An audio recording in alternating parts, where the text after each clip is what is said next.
ദൈവത്തിന് സ്തോത്രം. ദൈവത്തിന്റെ അതിപരിശുദ്ധമായ നാമം വാഴ്ത്തപ്പെടുമാറാകട്ടെ. ദൈവവചനവുമായി നമുക്ക് വീണ്ടും ആയിരിക്കാൻ ദൈവം തന്ന വലിയ കൃപകൾക്കായി ദൈവത്തിന് സ്തോത്രം ചെയ്യാം. 2 കൊരിന്ത്യർ ലേഖനം 5-ാം അധ്യായമാണല്ലോ നാം പഠിച്ചുകൊണ്ടിരിക്കുന്നത്. 15 വരെയുള്ള വാക്യങ്ങൾ കഴിഞ്ഞ ക്ലാസ്സിൽ നാം പഠിച്ചു. 16-ാമത്തെ വാക്യത്തിലേക്ക് നമുക്ക് കടക്കാം. 2 കൊരിന്ത്യർ 5-ാം അധ്യായം 16-ാം വാക്യം ഞാൻ വായിക്കാം. ആകയാൽ ഞങ്ങൾ ഇന്നു മുതൽ ആരെയും ജഡപ്രകാരം അറിയുന്നില്ല. ക്രിസ്തുവിനെ ജഡപ്രകാരം അറിഞ്ഞു എങ്കിൽ ഇനിമേൽ അങ്ങനെ അറിയുന്നില്ല. അപ്പം പൗലോസ് ഇപ്പോൾ ഇവിടെ പറയുന്നത് ക്രിസ്തുവിലൂടെ തനിക്ക് ലഭിച്ച ഒരു പുതിയ ജീവനെ കുറിച്ചാണ്, അല്ലെങ്കിൽ ഒരു പുതിയ ജീവിതത്തെ കുറിച്ചാണ്. അല്ലെങ്കിൽ നമ്മൾ താഴോട്ട് വായിച്ചു വരുമ്പോൾ നമുക്ക് മനസ്സിലാക്കാൻ കഴിയും ക്രിസ്തുവിലുള്ള ഒരു പുതിയ സൃഷ്ടിയെ കുറിച്ചാണ്. അപ്പൊ ആ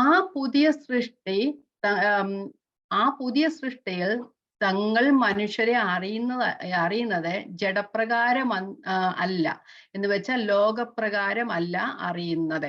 എന്താ അതിന് കാരണമെന്ന് താൻ 14-ാം വാക്യത്തിലും 15-ാം വാക്യത്തിലും പറഞ്ഞു കഴിഞ്ഞു. നമ്മൾ ഓൾറെഡി പഠിച്ചതാണ്. എങ്കിലും ഞാൻ ഒന്ന് ഓർക്കാൻ വേണ്ടി വായിക്കാം.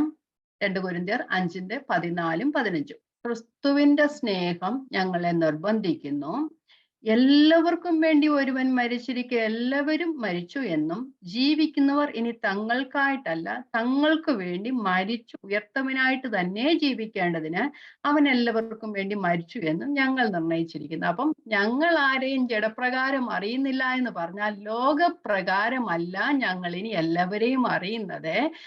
കാരണം ആ ഒരു പുതിയ സൃഷ്ടിയിലേക്ക് മാറി, അല്ലെങ്കിൽ ഞാനൊരു പുതിയ ജീവിതത്തിലേക്ക് മാറി. അതിന് കാരണമെന്ന് പറഞ്ഞാൽ ആ ക്രിസ്തുവിന്റെ സ്നേഹത്താൽ എല്ലാവർക്കും വേണ്ടി ഒരുവൻ മരിച്ചു. എനിക്ക് വേണ്ടി ഒരുവൻ മരിച്ചത് കൊണ്ട് ഞാൻ ഈ നേരത്തെ ജീവിച്ച ലോകപ്രകാരമുള്ളൊരു ജീവിതമായിരുന്നു. ഞാൻ ഈ ലോകത്തിന് വേണ്ടിയായിരുന്നു, അല്ലെങ്കിൽ മറ്റു മനുഷ്യർക്ക് വേണ്ടിയായിരുന്നു ഞാൻ ജീവിച്ചിരുന്നത്. ഇപ്പോൾ ഞാൻ ജീവിക്കുന്നത് ആർക്കു വേണ്ടിയാണ്? എനിക്ക് വേണ്ടി മരിച്ചു ഉയർത്തവനായിട്ട് തന്നെ ഞാനിനി ജീവിക്കുന്നു. അതുകൊണ്ട് ഞാനിനി ഈ അല്ലെങ്കിൽ എല്ലാവരെയും ജഡപ്രകാരം അറിയുന്നില്ല. കാരണം ഈ ലോകപ്രകാരമുള്ള അറിവിലല്ല ഞാൻ ഇനി ജീവിക്കുന്നത്. ഇനി ആ എല്ലാവരെയും ഞാൻ അറിയപ്പെടുന്ന ജഡപ്രകാരമല്ല, വിലയേറിയ ആത്മാക്കളായിട്ടാണ് ഞാൻ എല്ലാവരെയും അറിയപ്പെടുന്നത്. അപ്പം അതിന്റെ അർത്ഥം ലോകപ്രകാരമുള്ള കാര്യങ്ങൾ താൻ ഒട്ടും നോക്കുന്നില്ല എന്നല്ല, തൻ്റെ ആത്മീകമായ ജീവിതത്തിനാണ് താൻ പ്രാധാന്യം കൊടുക്കുന്നത്. പ്രകാരമുള്ള അല്ലെങ്കിൽ ജഡപ്രകാരമായ കാര്യങ്ങൾ എനിക്ക് ലെസ് ഇമ്പോർട്ടന്റ് ആണ്. അപ്പം ഞാൻ ഏതിനാണ് കൂടുതൽ പ്രാധാന്യം കൊടുക്കുന്നത്? ആത്മീകമായ കാര്യങ്ങൾക്കാണ് പ്രാധാന്യം കൊടുക്കുന്നത്. അതുകൊണ്ടല്ലേ കൊലോസ് ലേഖനത്തിൽ പൗലോസ് അപ്പോസ്തലൻ തന്നെ പറയുന്നുണ്ട്. കൊലോസ് ലേഖനം 3:1-2 വായിക്കുന്നു. എന്ത് വായിക്കുന്നത്? ആകയാൽ നിങ്ങൾ ക്രിസ്തുവിനോട് കൂടെ ഉയർത്തെഴുന്നേറ്റിരിക്കുന്നു എങ്കിൽ ക്രിസ്തു ദൈവത്തിന്റെ വലത്തുഭാഗത്തിരിക്കുന്നിടമായ സ്വർഗത്തിലുള്ളത് തന്നെ ഉയരത്തിലുള്ളത് തന്നെ അന്വേഷിപ്പിൻ, ഭൂമിയിലുള്ളതല്ല ഉയരത്തിലുള്ളത് തന്നെ അന്വേഷിപ്പിൻ. അത് തന്നെ പൗലോസ് പറയുന്നുള്ളൂ. ഉയരത്തിലേക്കുള്ളത്, നിത്യതയിലേക്കുള്ളത് ആണ് ഞാൻ ഇപ്പോൾ ആഗ്രഹിക്കുന്നത്, അല്ലെ അതാണ് ഞാൻ ചെയ്യുന്നത്. ലോകപ്രകാരമുള്ള ഒരു ജീവിതമായിരിക്കില്ല ഇനി എന്റേത്. കാരണം എനിക്ക് വേണ്ടി ഒരുവൻ മരിച്ചു. ഞാനിനി ജീവിക്കുന്നത് ഈ ലോകത്തുള്ള ആർക്കും വേണ്ടിയല്ല, എനിക്ക് വേണ്ടി മരിച്ച ആ ഒരുവന് വേണ്ടിയാണ് ഞാൻ ജീവിക്കുന്നത് എന്ന് പറയുന്നത്. അപ്പൊ ക്രിസ്തുവിനോട് കൂടെ ഉയർത്തെഴുന്നേറ്റിരിക്കുകയാണ്, അല്ലെ? നമ്മൾ റോമാലേഖനം 6-ാം അധ്യായം ഒക്കെ കണ്ടു. നാം ക്രിസ്തുവിനോട് കൂടെ ഉയർത്തെഴുന്നേറ്റിരിക്കുകയാണ്. അപ്പൊ നാം ജീവിക്കുന്നത് ആർക്ക് വേണ്ടിയാ? നമുക്ക് വേണ്ടിയല്ല, ഈ ലോകത്തിന് വേണ്ടിയല്ല, നമുക്ക് വേണ്ടി മരിച്ച് ഉയർത്തെഴുന്നേറ്റ വേറൊരു വേണ്ടിയാണ് നാം ജീവിക്കേണ്ടത്, അല്ലേ? അപ്പം നമ്മൾ റോമാലേഖനം 7-ാം അധ്യായത്തിലൊക്കെ പറയുന്നുണ്ട്. അതുകൊണ്ട് സഹോദരന്മാരെ, നിങ്ങൾ എന്ത് ചെയ്യണം? നിങ്ങൾ ന്യായപ്രമാണത്തിനല്ല, കൃപയ്ക്കത്ര അധീനരായിരിക്കുന്നത്. അപ്പൊ നിങ്ങൾക്ക് വേണ്ടി ഒരുവൻ മരിച്ചു. ആ മരിച്ചു ഉയർത്തവനായ വേറൊരുവനാ നിങ്ങൾ ഇനി ഫലം കായ്ക്കേണ്ടത്, അല്ലെ? അങ്ങനെയാണ് നമ്മൾ ആയിരിക്കേണ്ടത്. നമ്മെ ദൈവം തെരഞ്ഞെടുത്തത് നല്ല ഫലം കായ്ക്കാനാ. പക്ഷെ ഈ ലോകത്തിലുള്ള ഫലം കായ്ക്കാനല്ല, മനുഷ്യർക്ക് വേണ്ടി ഫലം കായ്ക്കാനല്ല, നമുക്ക് വേണ്ടി ഉയർത്തെഴുന്നേറ്റവനായിട്ട് വേണ്ടി നാം ഇനി ജീവിക്കണം. അപ്പൊ ഇവിടെ പറയുന്നു, ഞങ്ങൾ ആരെയും ജഡപ്രകാരം അറിയുന്നില്ല. നമ്മൾ 4-ന്റെ അവസാനവും 5-ാം അധ്യായത്തിലൊക്കെ ആദ്യമൊക്കെ കണ്ടുവരുന്ന എന്താ നമ്മൾ വായിച്ചു. പൗലോസ് പറയുന്നത് കാണുന്നതെല്ലാം താൽക്കാലികമാ, അല്ലെ? കാണാത്തതാണ് നിത്യം. ഞാൻ വായിക്കാം 4-ന്റെ 8, ഒരു റിവിഷന് വേണ്ടി മാത്രം വായിച്ചു. 4-ന്റെ 18. കാണുന്നതിനെ അല്ല കാണാത്തതിനെ അത്രയും ഞങ്ങൾ നോക്കിക്കണ്ടിരിക്കുന്നു. കാണുന്നത് താൽക്കാലികം, കാണാത്തതോ നിത്യം. അതുപോലെ തന്നെ 5:1 പറയുന്നു, കൂടാരമായ ഞങ്ങളുടെ ഭൗമഭവനം അഴിഞ്ഞു പോയാൽ ആ സ്വർഗീയമായ ഒരു കൂടാരം ഞങ്ങൾക്ക് നിത്യഭവനമായി ദൈവത്തിന്റെ ദാനമായ ഒരു കെട്ടിടം ഞങ്ങൾക്ക് സ്വർഗത്തിലുണ്ട് എന്ന് ഞങ്ങൾ അറിയുന്നു. 7-ാം വാക്യത്തിൽ പറയുന്നു, കാഴ്ചയാലല്ല വിശ്വാസത്താൽ അത്രയും ഞങ്ങൾ ജീവിക്കുന്നതെന്ന് പറയുന്നു. കഴിഞ്ഞ ക്ലാസ്സിൽ നാം പഠിച്ചു, ഞങ്ങൾ മുഖം നോക്കിയിട്ടല്ല ഹൃദയം നോക്കിയിട്ടാ എല്ലാവരെയും കാണുന്നത് എന്നൊക്കെ പറയുന്നു അല്ലെ. അപ്പം എന്താണ് ഇതിന്റെയൊക്കെ അർത്ഥം? ഞാൻ ലോകത്തിലുള്ളതുമല്ല, ഇനി ഞാൻ അറിയുന്നത് എല്ലാവരെയും ജഡപ്രകാരമല്ല അറിയുന്നത്, അല്ലെങ്കിൽ ലോകപ്രകാരമല്ല അറിയുന്നത്. ഞാൻ നേരത്തെ എല്ലാവരെയും അറിഞ്ഞതുപോലെയല്ല അറിയുന്നത്. ഇനി ആ വിലയേറിയ ആത്മാക്കളായിട്ടാണ് ഞാൻ എല്ലാവരെയും അറിയുന്നത്. അതുകൊണ്ട് ഈ കാരണങ്ങളെല്ലാം, ഈ ലോകത്തിലുള്ളതെല്ലാം താൽക്കാലികമാണ്. കാണാത്തതിനെ ഞങ്ങൾ നോക്കിക്കൊണ്ടിരിക്കുന്നു. കാണുന്നതെല്ലാം താൽക്കാലികമാ, കാണാത്തത് നിത്യമാ. ഞങ്ങൾക്കൊരു ഭൗമ ശരീരം ഇപ്പോൾ ഉണ്ട്, പക്ഷെ ഞങ്ങളൊരു തേജസ്സുള്ള കിരീടം പ്രാപിക്കും. അതിനുവേണ്ടിയുള്ള ഓട്ടമാണ്. അതുകൊണ്ട് ഞങ്ങൾ ആരെയും ജഡപ്രകാരം അറിയുന്നില്ല എന്ന് പൗലോസ് അപ്പോസ്തലൻ പറയുന്നു. എന്നിട്ട് നമുക്ക് തുടർന്ന് കാണുന്നത്, ഞങ്ങൾ ആരെയും ജഡപ്രകാരം അറിയുന്നില്ല, ക്രിസ്തുവിനെ ജഡപ്രകാരം അറിഞ്ഞു എങ്കിലും ഇനിമേൽ അങ്ങനെ അറിയുന്നില്ല. ക്രിസ്തുവിനെ ജഡപ്രകാരം അറിഞ്ഞു എങ്കിലും ഇനി അങ്ങനെ അറിയുന്നില്ല. ക്രിസ്തുവിനെ ജഡപ്രകാരം നമ്മൾ അറിഞ്ഞ ഒരു സമയം നമുക്ക് ഉണ്ടായിരുന്നു അല്ലേ? എങ്ങനെയായിരുന്നു ക്രിസ്തുവിനെ നാം ജഡപ്രകാരം അറിഞ്ഞത്? ബൈബിള് വായിക്കുമ്പോൾ മനസ്സിലായി, യേശു കർത്താവ് ഈ ലോകത്തിൽ ജനിച്ചു, ഈ ലോകത്തിൽ ജീവിച്ചു അല്ലെ, കുറെ അത്ഭുതങ്ങളും അടയാളങ്ങളും ഒക്കെ ചെയ്തു, മരിച്ചു, ഉയർന്നെഴുന്നേറ്റു, സ്വർഗസ്ഥലങ്ങളിൽ ഇരിക്കുന്നു. അങ്ങനെ ഒരു അറിവ് നമുക്കുണ്ടായിരുന്നു അല്ലേ ഒരു കാലത്ത്. പൗലോസിനെ പറ്റി പറയുകയാണെങ്കിൽ, പൗലോസ് യേശു കർത്താവിന്റെ സമകാലികനായിരുന്നു. യേശു കർത്താവിനെ കണ്ടു കാണാം, യേശു കർത്താവിന്റെ അത്ഭുതങ്ങളും അടയാളങ്ങളും ഒക്കെ പൗലോസ് അപ്പോസ്തലനും കണ്ടു കാണുമായിരിക്കാം.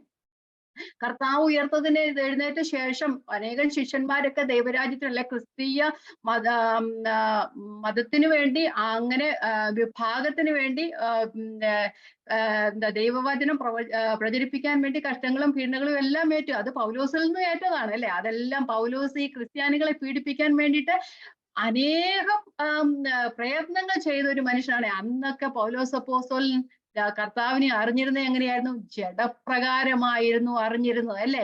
പക്ഷെ ഒരിക്കൽ ദമസ്കോസിന്റെ പടിവാതിൽക്ക് വെച്ച് കർത്താവിനെ ആത്മസംബന്ധമായി അറിയുവാനായിട്ട് ഇടയായിരുന്നു. കർത്താവായ യേശു ക്രിസ്തുവിനാൽ പിടിക്കപ്പെടുവാനായിട്ട് ഇടയായി തീർന്നപ്പോൾ ആ ജഡപ്രകാരമുള്ള ചിന്തകളെല്ലാം മാറിപ്പോവുകയും കർത്താവിനെ രക്ഷിതാവായി കാണുവാൻ ഇടയാകുകയും ചെയ്തു. ഒരിക്കൽ താൻ വരുവാനിരിക്കുന്ന, താൻ എന്താ പറയാ, ഗലീലയിലൂടെ കടന്നുപോയ, അല്ലെങ്കിൽ നസ്രയത്തിൽ ജനിച്ച, മറിയയുടെ മകനായി ജനിച്ച, യോസഫിന്റെ മകനായി വളർത്തപ്പെട്ട ഒരു യേശുവിനെ അറിഞ്ഞിരുന്നു. അങ്ങനെയുള്ള അറിവ് മാത്രമേ ഉള്ളായിരുന്നു യേശുവിനെ കുറിച്ച്.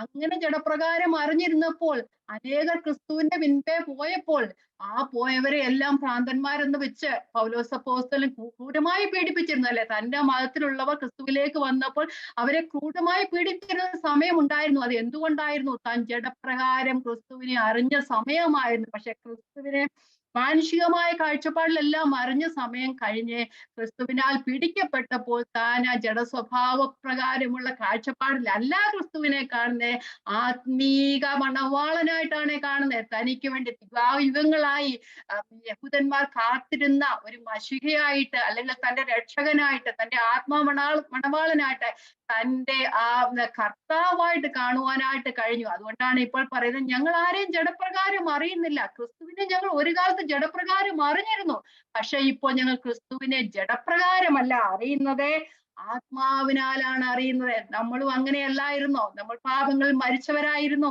ആ അതിക്രമങ്ങളാലും പാപങ്ങളാലും മരിച്ചിരുന്ന നമ്മളെ ക്രിസ്തുവിനെ കാണാതെ വണ്ണം നമ്മുടെ കണ്ണ് മൂടി വച്ചിരിക്കുകയായിരുന്നു ഈ ലോകത്തിന്റെ ദൈവം. ഒരിക്കൽ നാം ക്രിസ്തുവിനെ അറിഞ്ഞപ്പോൾ ദൈവവചനത്തിലൂടെ നമ്മുടെ ആത്മ മണവാളനായ ക്രിസ്തുവിനെ നേരിട്ട് നമുക്ക് വെളിപ്പെട്ട് കിട്ടിയല്ലേ. നമ്മൾ വെളിപ്പെട്ട് കിട്ടിയപ്പോഴാണ് നമ്മളിപ്പോ വചനത്തിന്റെ മുമ്പിലൊക്കെ ഇരിപ്പാനും സന്തോഷവും ഒക്കെ അനുഭവിക്കുന്നത് അല്ലേ. നേരത്തെ നമ്മൾ വചനമൊക്കെ വായിച്ചിങ്ങനെ വെറുതെ പോകുമായിരുന്നല്ലേ. ഒരു ഉൽപ്പത്തി മുതൽ വെളിപ്പാട് വരെയൊക്കെ അങ്ങ് വായിച്ചു പോയിരുന്നു, വായിക്കണം എന്നുള്ള രീതിയിൽ. പക്ഷെ ഇപ്പം വചനം വായിക്കുന്ന അങ്ങനെയാണോ? ഞാൻ ആദ്യം പറഞ്ഞതുപോലെ എല്ലാവരും ജോലിയൊക്കെ കഴിഞ്ഞ് ധൃതിപ്പെട്ട വചനം പഠിക്കാനായിട്ട് വരുന്ന ആ ഉള്ളൊരു ആഗ്രഹം ദൈവം എങ്ങനെയാ നമുക്ക് തന്നത്? നാം ദൈവത്തെ അറിഞ്ഞത് കൊണ്ട്, കൂടുതൽ ക്രിസ്തുവിനെ അറിയണമെന്ന് ആഗ്രഹമുള്ളത് കൊണ്ട്, ദൈവത്തിന്റെ വചനം പഠിക്കാൻ ദൈവം നമുക്ക് കൃപ തന്നു. അപ്പത്തിനായുള്ള വിശപ്പല്ല, വെള്ളത്തിനായുള്ള ദാഹവുമല്ല എന്നല്ലേ പറയുന്നത്. അതുപോലെ ആ വിശപ്പിനേക്കാളും, ആ ഭൗതികമായ വിശപ്പിനെയും ദാഹത്തിനേക്കാൾ ഏറ്റവും കൂടുതൽ ദൈവിക സന്തോഷം അനുഭവിക്കാൻ ദൈവത്തിന്റെ വചനം നാം ഇപ്പോൾ കേട്ടുകൊണ്ടിരിക്കുമ്പോഴാണല്ലേ. അത്രത്തോളം സന്തോഷം ദൈവം നമുക്ക് തന്ന എന്തുകൊണ്ടാ? ക്രിസ്തുവിനെ നാം ജഡപ്രകാരമല്ല ഇപ്പോൾ അറിയുന്നത്, ആത്മപ്രകാരമാണ് നാം ക്രിസ്തുവിനെ അറിയുന്നത് കൊണ്ട്. ഇന്ന് പലരും ക്രിസ്തുവിനെ പ്രസംഗിക്കുന്നുണ്ടല്ലേ, ജഡപ്രകാരം പ്രസംഗിക്കുന്നുണ്ട്. ഈ ലോകത്തിൽ അനേകം ദൈവങ്ങളുണ്ടല്ലേ, ആ കൂട്ടത്തിൽ ഒരു ദൈവമായിട്ട് ക്രിസ്തുവിനെ പ്രസംഗിക്കുന്നവരുണ്ട്, അഹിംസാവാദിയായിട്ട് പ്രസംഗിക്കുന്നവരുണ്ട്, ഒരു മത നേതാവായിട്ട് പ്രസംഗിക്കുന്നവരുണ്ടല്ലേ. പക്ഷെ അവരെല്ലാം അറിയുന്ന ക്രിസ്തുവിനെ ജഡപ്രകാരം അറിയുന്നവരാ. ചിലപ്പോഴൊക്കെ നമ്മള് വാട്സപ്പിലൊക്കെ ചില കോഴ്സൊക്കെ കാണും, അവര് ക്രിസ്തുവിനെ പ്രസംഗിച്ചു, പക്ഷെ അതെല്ലാം അറിയുന്ന ജഡപ്രകാരം ആത്മപ്രകാരമല്ല ക്രിസ്തുവിനെ അറിയുന്നത്. ആത്മപ്രകാരം അറിഞ്ഞവർക്ക് മാത്രമേ ക്രിസ്തുവിൽ നിന്ന് പ്രയോജനമുള്ളൂ. ക്രിസ്തുവിനെ ആത്മപ്രകാരം കണ്ടവർക്ക് മാത്രമേ നിത്യജീവന്റെ അവകാശത്തിലേക്ക് കടന്നു പോകാനുള്ളൂ. അങ്ങനെ ജഡപ്രകാരം ക്രിസ്തുവിനെ അറിഞ്ഞിട്ട് യാതൊരു പ്രയോജനവുമില്ല. ജഡപ്രകാരം അറിഞ്ഞിട്ട് ക്രിസ്തുവിനെ പ്രസംഗിച്ചിട്ടും കാര്യമില്ല. ക്രിസ്തുവിൽ വിശ്വസിക്കുക, ക്രിസ്തുവിനെ തന്റെ രക്ഷിതാവായി സ്വീകരിക്കുകയും ചെയ്താൽ മാത്രമേ നിത്യജീവന്റെ അവകാശത്തിലേക്ക് പോവുകയുള്ളൂ. അതുകൊണ്ട് ദൈവം നമ്മളെയും ആ ഒരു കൃപയിലേക്ക് കൊണ്ടുവന്ന ദൈവത്തിന്റെ സ്തോത്രം. നമ്മുടെ ഈ ലോകത്തിന്റെ ദൈവം കുരുടാക്കി വെച്ചിട്ട് നമ്മുടെ കണ്ണുകളെ ദൈവം തുറന്നു, നമ്മുടെ ഹൃദയത്തെ ദൈവം മാറ്റി തന്നു. ക്രിസ്തുവിൽ ഒരു പുതിയ സൃഷ്ടിയാക്കി നമ്മെ തീർത്ത ദൈവത്തിന് സ്തോത്രം ചെയ്യാം. നമുക്ക് 1-2 വാക്യങ്ങൾ വായിച്ച് മുന്നോട്ട് പോകാം. യോഹന്നാന്റെ സുവിശേഷം 8:15 കർത്താവ് പറയുന്നുണ്ട്, ഞാനും ആരെയും ജഡപ്രകാരമല്ല വിധിക്കുന്നത്. നമുക്കൊന്ന് വായിച്ചിട്ട് പോകാം. എടുക്കണം നിർബന്ധമില്ല. യോഹന്നാന്റെ സുവിശേഷം 8:15, നിങ്ങൾ ജഡപ്രകാരം വിധിക്കുന്നു, ഞാൻ ആരെയും ആ രീതിയിൽ വിധിക്കുന്നില്ല എന്ന് പറയുന്നത്. നമ്മൾ പൗലോസ് അപ്പോസ്തലന്റെ കാര്യത്തിൽ നമ്മളെ ഫിലിപ്പി ലേഖനം മുഴുവൻ വായിക്കുമ്പോൾ കാണുന്ന പൗലോസ് അപ്പോസ്തലൻ ജഡപ്രകാരം ഇഷ്ടംപോലെ ബോസ്റ്റ് ചെയ്യാൻ ഒരു സാഹചര്യങ്ങളൊക്കെ ഉള്ളവനായിരുന്നല്ലേ. ആ ജഡപ്രകാരം ഭയങ്കരമായ കഴിവുകളും ഭയങ്കരമായ ബഹുമതികളും ഒക്കെ ഉണ്ടായിരുന്ന പൗലോസ് എന്തുവാ ചെയ്തേ? ക്രിസ്തു നിമിത്തം സകലവും ഛേദമെന്ന് എണ്ണിയല്ലേ. നമുക്കൊന്ന് വായിച്ചു പോകാം. ഫിലിപ്പി ലേഖനം 3:4 മുതലുള്ള വാക്യങ്ങൾ. ഫിലിപ്പി ലേഖനം 3:4 മുതലുള്ള വാക്യങ്ങൾ. തനിക്ക് ജഡപ്രകാരം പ്രശംസിപ്പാൻ പല കാരണങ്ങൾ ഉണ്ടായിരുന്നു, പക്ഷെ അതെല്ലാം ക്രിസ്തു നിമിത്തം താനെ ഛേദമെന്നെണ്ണിയല്ലേ, സകലവും ചവറെന്ന് എണ്ണുന്ന അവസ്ഥയിലായി. അയക്കാം 3:4. പക്ഷെ എനിക്ക് ജഡത്തിലും ആശ്രയിപ്പാൻ വകയുണ്ട്, മറ്റാർക്കാനും ജഡത്തിൽ ആശ്രയിക്കാം എന്ന് തോന്നിയാൽ എനിക്ക് അധികം. 8-ാം നാളിൽ പരിച്ഛേദനയേറ്റവൻ, ഇസ്രായേൽ ജാതിക്കാരൻ, ബെന്യാമിൻ ഗോത്രക്കാരൻ, എബ്രായരിൽ നിന്ന് ജനിച്ച എബ്രായൻ, ന്യായപ്രമാണം സംബന്ധിച്ച് പരീശൻ, ശുഷ്കാന്തി സംബന്ധിച്ച് സഭയെ ഉപദ്രവിച്ചവൻ, ന്യായപ്രമാണത്തിലെ നീതി സംബന്ധിച്ച് അനിന്ദ്യൻ, എങ്കിലും എനിക്ക് ലാഭമായിരുന്ന ഒക്കെയും ഞാൻ ക്രിസ്തു നിമിത്തം ഛേദമെന്ന് എണ്ണിയിരിക്കുന്നു. അത്രയുമല്ല, എന്റെ കർത്താവായ ക്രിസ്തുവേശുവിനെ കുറിച്ചുള്ള പരിജ്ഞാനത്തിന്റെ ശ്രേഷ്ഠത നിമിത്തം ഞാൻ ഇപ്പോഴും എല്ലാം ഛേദമെന്ന് എണ്ണുന്നു. ഞാൻ ക്രിസ്തുവിനെ നേടേണ്ടതിനും ന്യായപ്രമാണത്തിൽ നിന്നുള്ള എന്റെ സ്വന്തം നീതിയല്ല, ക്രിസ്തുവെങ്കിലുള്ള വിശ്വാസം മൂലം ദൈവം വിശ്വസിക്കുന്നവർക്ക് നൽകുന്ന നീതി തന്നെ ലഭിച്ചു. അവനിൽ ഇരിക്കേണ്ടതിനും അവന്റെ മരണത്തോട് അനുഭവപ്പെട്ടിട്ട് അവനെയും അവന്റെ പുനരുത്ഥാനത്തിന്റെ ശക്തിയെയും അവന്റെ കഷ്ടാനുഭവങ്ങളുടെ കൂട്ടായ്മയെ അനുഭവിച്ചറിയേണ്ടതിന് ഇങ്ങനെ വല്ല വിധേനയും മരിച്ചവരുടെ ഇടയിൽ നിന്നുള്ള പുനരുത്ഥാനം പ്രാപിക്കണം എന്ന് വെച്ച് ഞാൻ അവന്റെ നിമിത്തം എല്ലാം ഉപേക്ഷിച്ച് ചവറെന്ന് എണ്ണുന്നു. ഒന്നു ഞാൻ ചെയ്യുന്നു, പിമ്പിലുള്ളത് മറന്നു മുന്നിലുള്ളതിനെ ആഞ്ഞുകൊണ്ട് ക്രിസ്തുവേശുവിൽ ദൈവത്തിന്റെ പരമവിളിയുടെ വിരുദിനായി ലാക്കിലേക്ക് ഓടുന്നു. ഒരു കാലത്ത് ക്രിസ്തുവിനെ ജഡസംബന്ധമായി അറിഞ്ഞവൻ, ക്രിസ്തുവിൽ വിശ്വസിക്കുന്നവരെ ഉപദ്രവിച്ചവൻ, തന്റെ കുടുംബ പാരമ്പര്യത്തെ കുറിച്ച് ബോസ്റ്റ് ചെയ്തവൻ ഇപ്പോൾ പറയാ, ക്രിസ്തു നിമിത്തം ഞാൻ സകലതും ഛേദമെന്ന് എണ്ണുന്നു. ഒന്ന് ഞാൻ ചെയ്യുന്നു, പിമ്പിലുള്ളതും മറന്നും മുന്നിലുള്ളതിനെ ആഞ്ഞും കൊണ്ട് ക്രിസ്തുയേശുവിൽ ദൈവത്തിന്റെ പരമവിളിയുടെ വിരുദിനായി ലാക്കിലേക്ക് ഓടുന്നതിന് കാരണമുണ്ട്. 20-21 വാക്യത്തിൽ താൻ പറയുന്നു, താൻ ഇപ്പോൾ സ്വർഗീയ പൗരനാണ്. ആ സ്വർഗീയ പൗരത്വം ലഭിച്ച താൻ പറയുകയാണ്, നമ്മുടെ പൗരത്വമോ സ്വർഗത്തിലാകുന്നു. 20-21, നമ്മുടെ പൗരത്വമോ സ്വർഗത്തിലാകുന്നു, അവിടെ നിന്ന് കർത്താവായ യേശുക്രിസ്തു രക്ഷിതാവായി വരുമെന്ന് നാം കാത്തിരിക്കുന്നു. അവൻ സകലവും തനിക്ക് കീഴ്പ്പെടുത്തുവാൻ കഴിയുന്ന തന്റെ വ്യാപാര ശക്തി കൊണ്ട് നമ്മുടെ താഴ്ചയുള്ള ശരീരത്തെ അവന്റെ മഹത്വമുള്ള ശരീരത്തോട് അനുരൂപമാക്കി രൂപാന്തരപ്പെടുത്തുക. ഈ വെളിപ്പാട് കിട്ടിയവർക്ക് മാത്രമേ ദൈവത്തിൽ സന്തോഷിക്കാനായിട്ട് ഒക്കത്തുള്ളൂ. ഈ വെളിപ്പാട് കിട്ടിയവർ ജഡപ്രകാരമല്ല ക്രിസ്തുവിനെ അറിയുന്നത്, ആത്മപ്രകാരമാണ് ക്രിസ്തുവിനെ അറിയുന്നത്. അപ്പോൾ അപ്പം അതുകൊണ്ടാണ് താൻ പറയുന്നത്, അതിനാൽ ഈ ഭൂമിയിലുള്ളതെല്ലാം തനിക്ക് വില കുറഞ്ഞതാണ്, അതിനെ ഒന്നും താൻ വിലയേറിയതായി കാണുന്നില്ല.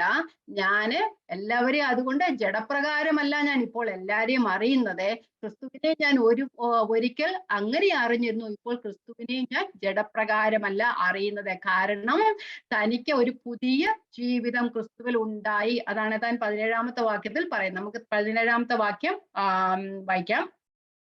നമുക്ക് എല്ലാവർക്കും അറിയാവുന്ന വാക്യമാണ്. ഒരുത്തൻ ക്രിസ്തുവിലായാൽ അവൻ പുതിയ സൃഷ്ടിയാകുന്നു, പഴയത് കഴിഞ്ഞുപോയി, ഇതാ അത് പുതുതായി തീർന്നിരിക്കുന്നു. ഒന്നുകൂടെ വായിക്കാം. ഒരുത്തൻ ക്രിസ്തുവിലായാൽ അവൻ പുതിയ സൃഷ്ടിയാകുന്നു, പഴയത് കഴിഞ്ഞുപോയി, ഇതാ അത് പുതിയതായി തീർന്നിരിക്കുന്നു. നമുക്ക് ഇതിനകത്ത് ഓരോ വാക്കും എടുത്ത് പറയാം, അല്ലെ? വായിക്കാം. അപ്പൊ ഇതിനെല്ലാം കാരണം എന്താ? നമ്മൾ 14ഉം 15ഉമാണ് ഇതിന്റെ ആധാരം. ഒരാൾക്ക് നമുക്ക് വേണ്ടി ഒരുവൻ മരിച്ചിരിക്കെ, അല്ലെ? നമുക്ക് വേണ്ടി ഒരുവൻ മരിച്ചത് കൊണ്ടാണ് നാം പുതിയ സൃഷ്ടി ആയിത്തീർന്നത്, അല്ലെ? അപ്പൊ ക്രിസ്തുവിന്റെ ഉയർപ്പ് നമുക്ക് തന്നത് ഒരു പുതിയ ജീവിതമാണ്, അല്ലെങ്കിൽ ഒരു പുതിയ സൃഷ്ടിയാണ്, ക്രിസ്തുവിലുള്ള പുതിയ സൃഷ്ടി.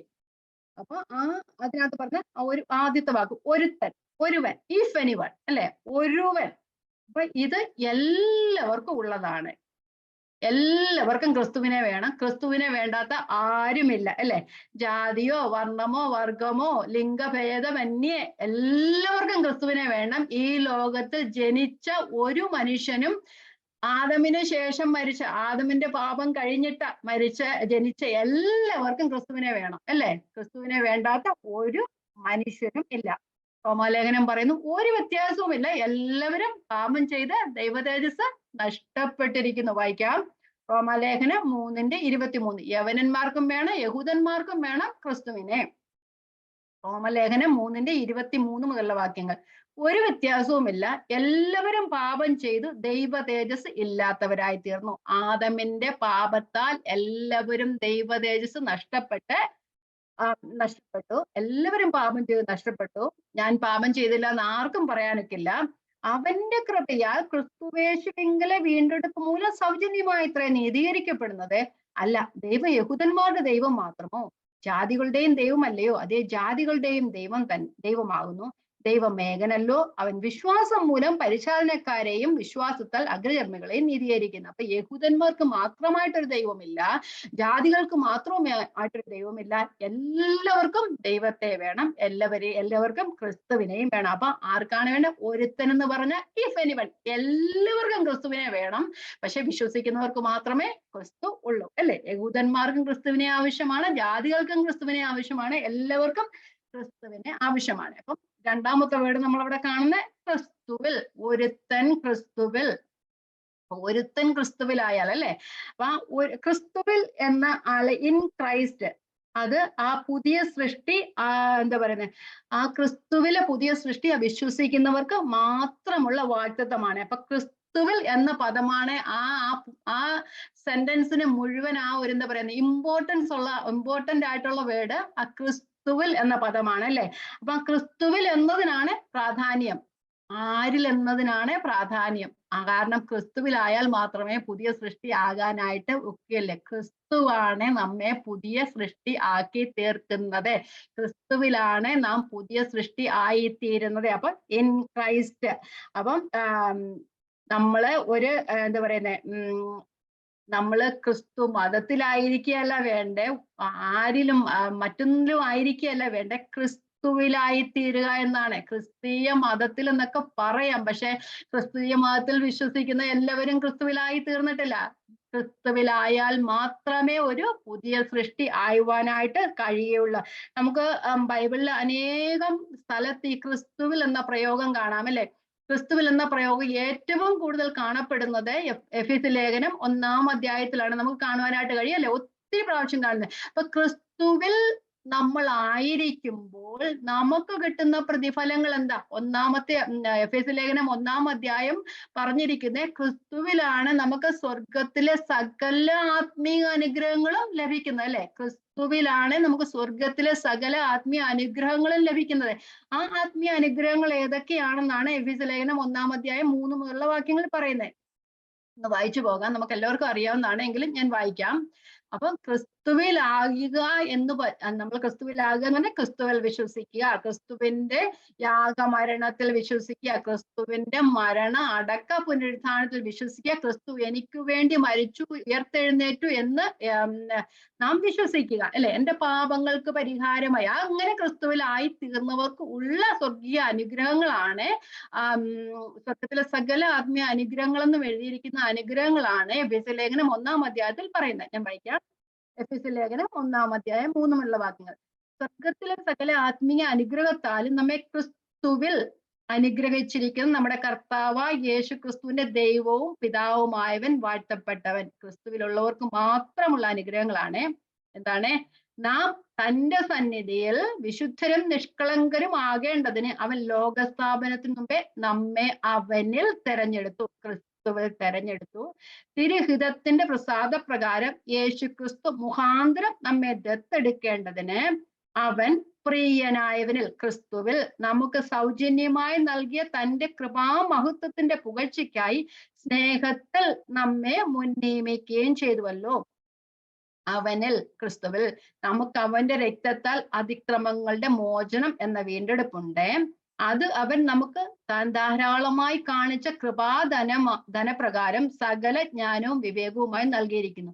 അവനിൽ, ക്രിസ്തുവിൽ താൻ മുൻ നിർണയിച്ച തന്റെ പ്രസാദത്തിന് തക്കവണ്ണം തന്റെ ഹിതത്തിന്റെ മർമ്മം അവൻ നമ്മോട് അറിയിച്ചു. അത് സ്വർഗത്തിലും ഭൂമിയിലും ഉള്ളത് എല്ലാം പിന്നെയും ക്രിസ്തുവിൽ ഒന്നായി എന്നിങ്ങനെ കാലസമ്പൂർണ്ണതയിലെ വ്യവസ്ഥയ്ക്കായിട്ട് എന്ന് വെച്ച് കഴിഞ്ഞാൽ ആദിയിൽ സൃഷ്ടിയിൽ ഉണ്ടായിരുന്നത് മുഴുവൻ ക്രിസ്തുവിൽ എല്ലാവരും ഒന്നായി ചേരും. ക്രിസ്തുവിൽ ഈ ലോകത്തിൽ ജനിച്ച് ക്രിസ്തുവിൽ വിശ്വസിച്ചവരെല്ലാവരും ആ സ്വർഗീയ യെരൂശലേമിൽ ക്രിസ്തുവിന് ഒന്നായി ചേരും. വീണ്ടും നമുക്കൊരു പുതിയ ജീവിതം ഉണ്ടാകും. ആ തേജസ്സേറിയ മഹത്വത്തിന്റെ അവസ്ഥയിലേക്ക് നാം വീണ്ടും ക്രിസ്തുവിൽ ഒന്നായി ചേരുമെന്നൊരു അവസ്ഥയാണ് 10-ാമത്തെ വാക്യം പറയുന്നത്. അത് സ്വർഗത്തിലും ഭൂമിയിലും ഉള്ളതെല്ലാം പിന്നെയും ക്രിസ്തുവിൽ ഒന്നായി ചേർക്ക എന്ന കാലസമ്പൂർണ്ണ വ്യവസ്ഥ എന്ന് പറഞ്ഞാൽ സകലവും ക്രിസ്തുവിൽ ഒന്നായി ചേരും എന്ന് വെച്ച് കഴിഞ്ഞാൽ റെവലേഷൻ 21-22 അധ്യായം പറയുന്ന ആ സ്വർഗീയ യെരൂശലേമിലെ അവസ്ഥ അല്ലെങ്കിൽ പുതുവാന ഭൂമിയിലെ അവസ്ഥയെ കുറിച്ചാണ് പറയുന്നത്. ഓക്കെ,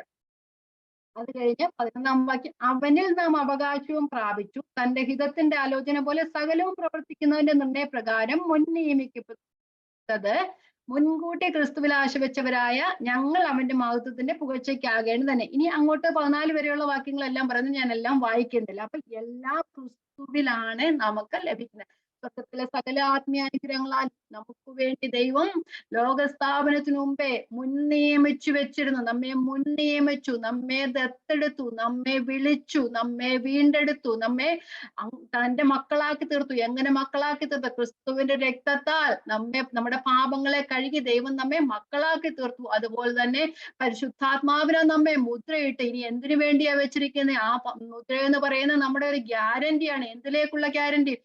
സകലവും ക്രിസ്തുവിൽ ഒന്നായി ചേരും എന്നുള്ള കാലസമ്പൂർണ്ണതയിലെ വ്യവസ്ഥയ്ക്ക് നമ്മളെ ആക്കി തീർത്തിരിക്കുന്നു എന്നതിന്റെ ആ ഒരു ഗ്യാരണ്ടിയാണ് പരിശുദ്ധാത്മാവ് എന്നുള്ളത്. ഇതെല്ലാം സ്വർഗത്തിലെ ആത്മീയ അനുഗ്രഹങ്ങളാണ്. ക്രിസ്തുവിൽ വസിക്കുന്നവർക്കും അല്ലെ ക്രിസ്തുവിൽ ആയ പുതിയ സൃഷ്ടിക്ക് മാത്രമേ ഈ അനുഗ്രഹങ്ങളെല്ലാം ഉള്ളൂ. അല്ലെ, നമ്മെ മുൻനിയമിച്ചു, നമ്മെ ദത്തെടുത്തു, നമ്മെ വിളിച്ചു, നമ്മെ വേർതിരിച്ചു, ക്രിസ്തുവിന്റെ രക്തത്താൽ നമുക്ക് അതിക്രമങ്ങളുടെ മോചനമെന്ന വീണ്ടെടുപ്പ് തന്നു, നമ്മെ തന്റെ മക്കളാക്കി തീർത്തു, അപ്പാ പിതാവേ എന്ന് വിളിക്കപ്പെടുന്ന പുത്രത്തിന്റെ അവകാശത്തെ നമുക്ക് തന്നു, വാഗ്ദത്തത്തിനും പരിശുദ്ധാത്മാവിനെ നമ്മെ മുദ്രയിട്ട് ഇനി നമ്മെ കാലസമ്പൂർണ്ണതയിലെ അവസാനത്തെ ആ ക്രിസ്തുവിൽ സകലം ഒന്നായി ചേർക്ക എന്ന ആ കാലസമ്പൂർണ്ണ വ്യവസ്ഥയ്ക്കായി ആക്കി വെച്ചിരിക്കുന്നു. ഇതിൽ വലിയ എന്താ നമുക്ക് സൗഭാഗ്യമുള്ളതല്ലേ? സ്വർഗത്തിലെ സകല ആത്മീയ അനുഗ്രഹത്താലും ക്രിസ്തുവിൽ നമ്മെ മുൻനിയമിച്ചു, അല്ലെ? അപ്പൊ അത് കഴിഞ്ഞ് രണ്ടാമത്, ക്രിസ്തുവിൽ ഓരോ വിശ്വാസിക്കും സുരക്ഷിതത്വമുണ്ട്. എന്തുകൊണ്ട്? നമ്മൾ വീണ്ടും ജനിച്ച സമയം മുതൽ തേജസ്കരണം വരെയുള്ള എല്ലാ ആത്മീയ കാര്യങ്ങളിലും ദൈവം നമ്മോട് കൂടെ, എപ്പോഴും നമ്മോട് കൂടെയുണ്ട്, അല്ലെ? എല്ലാ കാര്യത്തിലും ക്രിസ്തുവിൽ നമുക്കൊരു സുരക്ഷിതത്വമുണ്ട്. അതുപോലെ തന്നെ നാം ദിവ്യ സ്വഭാവത്തിന് കൂട്ടാളികളായി തീരുകയാണ് ചെയ്തത്. ക്രിസ്തുവിൽ നാം ജനിച്ചത് മുതൽ ക്രിസ്തുവിൽ നാം പുതിയ സൃഷ്ടി ആയപ്പോൾ മുതൽ നാം എന്തോ ചെയ്യുന്ന ആ ദിവ്യ സ്വഭാവത്തിന് കൂട്ടാളികളായി തീരുകയാണ് ചെയ്യുന്നത്, അല്ലെ?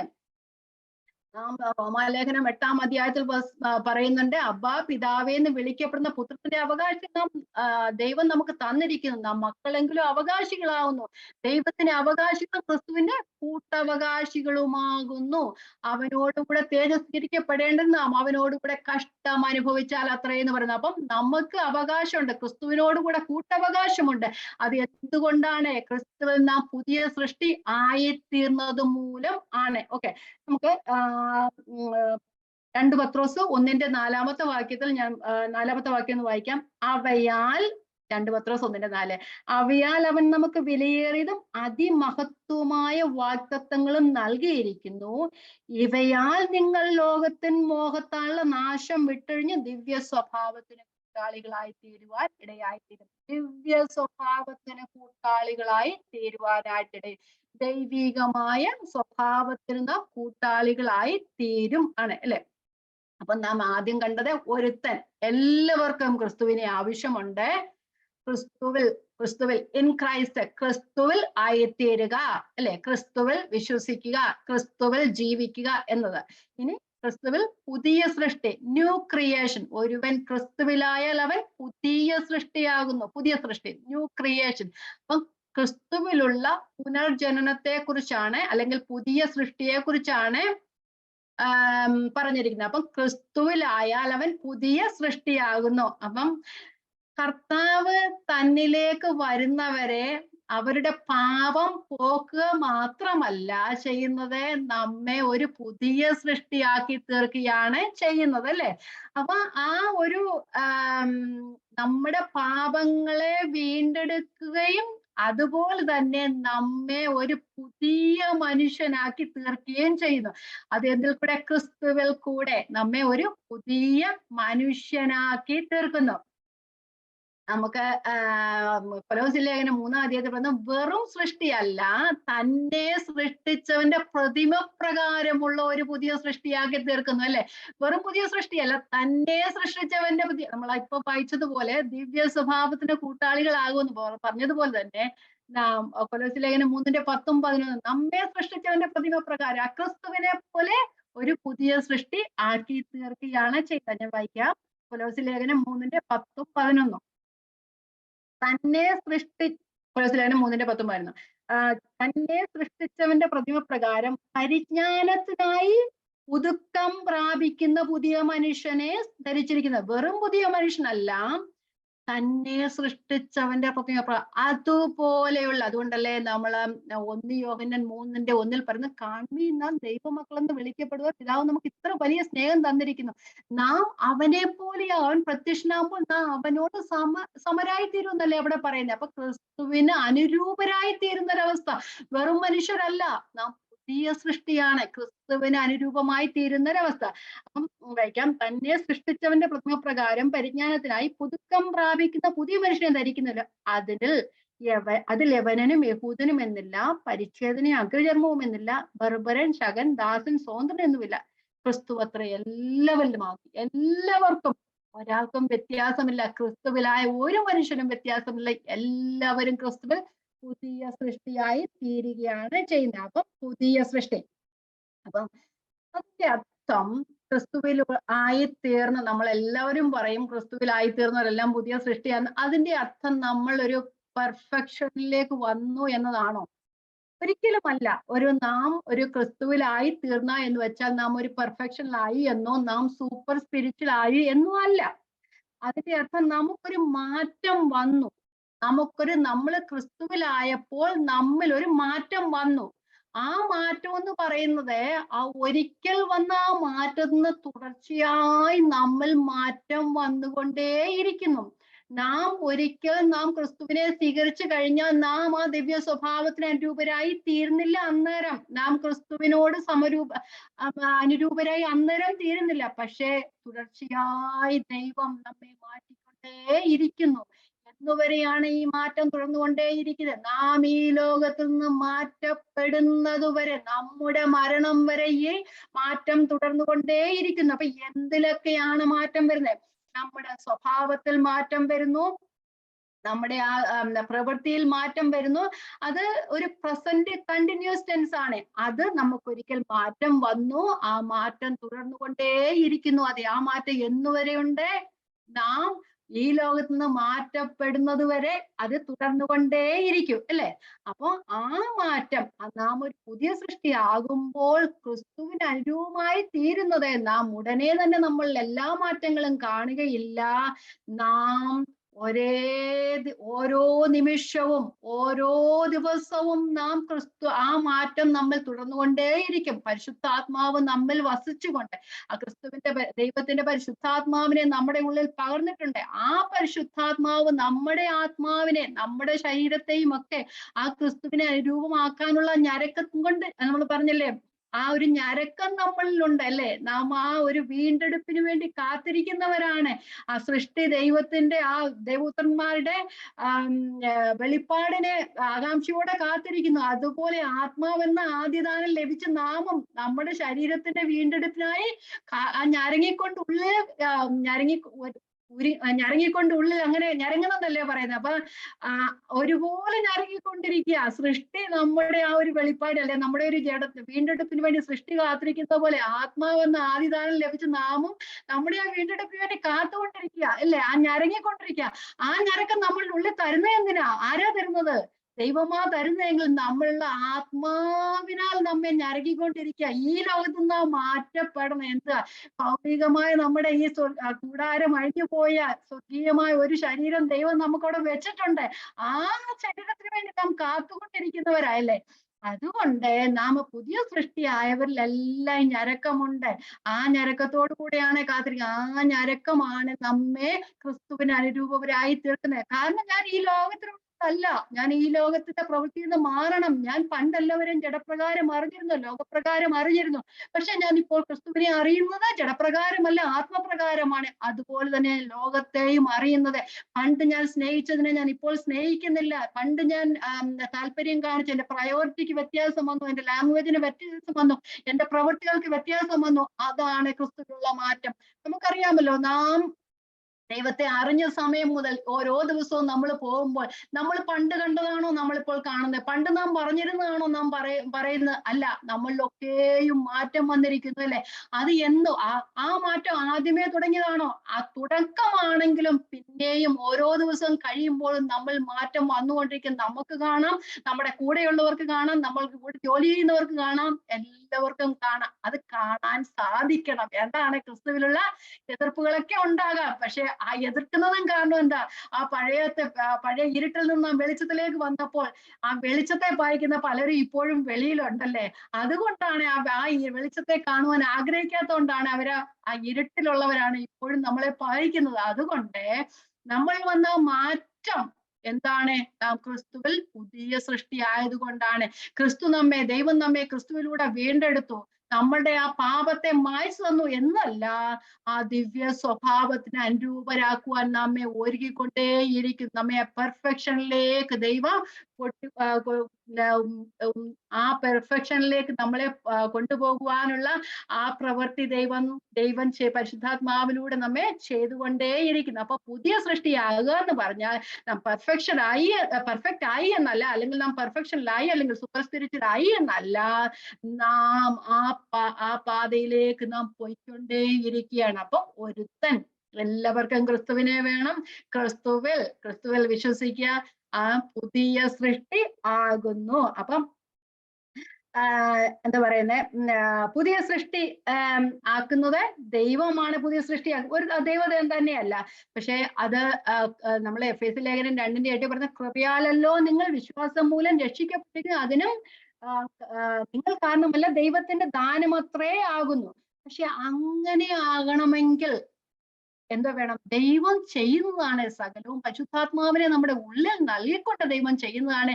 ഞാൻ പറഞ്ഞു, അത് ഒരു പ്രസന്റ് കണ്ടിന്യൂസ് ആണ്, ഇപ്പോഴും നടന്നുകൊണ്ടേയിരിക്കുന്നത്. പക്ഷെ അത് വേണമെങ്കിൽ നമ്മളുടെ ഒരു കൂട്ടായ്മയും കൂടെ വേണം കർത്താവിനോട് കൂടെ, അല്ലേ? അതെങ്ങനെയാ?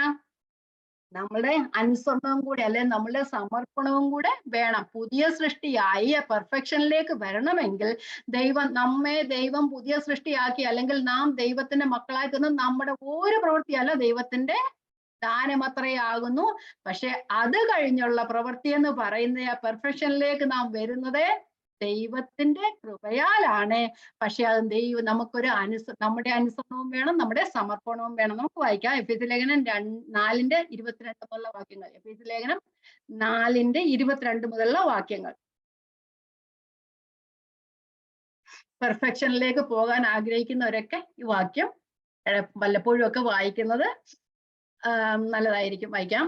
22 മുമ്പിലത്തെ നടപ്പ് സംബന്ധിച്ച് നമ്മൾ പണ്ട് എങ്ങനെയായിരുന്നു? ചതിമോഹങ്ങളാൽ വഷളായി പോകുന്ന പഴയ മനുഷ്യനെ ഉപേക്ഷിച്ചു നിങ്ങളുടെ ഉള്ളിലെ ആത്മാവ് സംബന്ധമായി പുതുക്കം പ്രാപിച്ച് സത്യത്തിന്റെ ഫലമായ നീതിയിലും വിശുദ്ധിയിലും ദൈവാനുരൂപമായി സൃഷ്ടിക്കപ്പെട്ട പുതുമനുഷ്യനെ ധരിച്ചുകൊള്ളുവീൻ. ആകയാൽ ഉപേക്ഷിച്ച് ഓരോരുത്തൻ താന്റെ കൂട്ടുകാരനോട് സത്യം സംസാരിപ്പീൻ. നാം തമ്മിൽ അവയവങ്ങളല്ലോ. കോപിച്ചാൽ പാപം ചെയ്യാതിരിപ്പീൻ. സൂര്യൻ അസ്തമിക്കുവോളം നിങ്ങൾ കോപം വച്ചുകൊണ്ടിരിക്കരുത്. കോപിക്കാം, അത് നല്ല ജനസംബന്ധമായി നമ്മൾ ജയിക്കുക, എല്ലാവരും കോപിക്കാം. വചനം അങ്ങനെ പറഞ്ഞു, നിങ്ങൾ കോപിച്ചോ, കുഴപ്പമൊന്നുമില്ല. കോപിച്ചാൽ പാപം ചെയ്യാതിരിപ്പീൻ. സൂര്യൻ അസ്തമിക്കുവോളം നിങ്ങൾ കോപം വെച്ചുകൊണ്ടിരിക്കരുത്. പിശാചിന് ഇടം കൊടുക്കരുത്. നമ്മൾ വിചാരിക്കും നാളെ സോറി പറയാം, നാളെ ആകുമ്പം സാരമില്ല, ഇന്നങ്ങോട്ട് വിട്ടുകൊടുക്കാൻ പാടാം, നാളെ സോറി പറയാം. നാളെ ആകുമ്പം പിശാചിന് ഇടം കൊടുക്കുക ചെയ്യുന്നത്. അത് കാഠിന്യമായി തരും, ഇച്ചിരും കൂടെ സ്ട്രോങ് ആയി തരും. പിന്നെ അവിടെ സോറി പറയുവാൻ മനസ്സ് അനുവദിക്കത്തില്ല. അതുകൊണ്ടാണ് അങ്ങനെ പറയുന്നത്. കള്ളൻ ഇനി കക്കാതെ മുട്ടുള്ളവന് ദാനം ചെയ്യുവാൻ ഉണ്ടാകേണ്ടതിന് കൈകൊണ്ട് നല്ലത് പ്രവർത്തിച്ച് അധ്വാനിക്കത്രേ വേണ്ടത്. പിന്നെ അടുത്തത് നമുക്കെല്ലാം ബുദ്ധിമുട്ടുള്ള ഒരു കാര്യമാണ്.